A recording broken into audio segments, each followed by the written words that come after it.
Պրոֆեսոր Շատախյան, միգրենով տառապող պացիենտները ունեն այս հիվանդությունը հաղթահարելու հնարավորություն։ Այո, միգրենի վիրահատությունները հաջողությամբ կատարվում են արդեն 25 տարուց ավել ամբողջ աշխարհում։ Առաջի վիրահատությունը կատարվել է Միացյալ Նահանգներում 2000 թվականին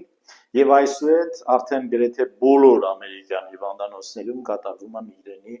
այդ ոչ ծավալուն միջամտությունը։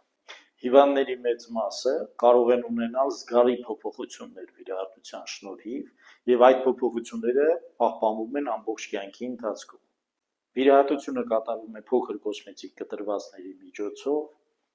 գանգը չի բացվում, գլխուղեղին չեք կպնում, տևում է մոտավորապես 1.5 ժամ եւ հիվանդը 24 ժամ չանցած գնում է տուն։ Շատ հաճախ կանանց հետաքրքրում է, թե արդյոք վիրահատությունից հետո դեմքի վրա չեն մնում սպիներ։ Ոչ, կարելի լավացումից հետո ոչ մի բան չի երևալու, մի անհանգստացեք։ Վիրահատության արդյունքը ապահովելու համար մենք նախ կատարում ենք բոտոքսի ներարկում, 1 ամիս հետևում ենք արդյունքներին, նոր հետո կայացնում ենք վիրաբուժական միջամտության մասին որոշումը։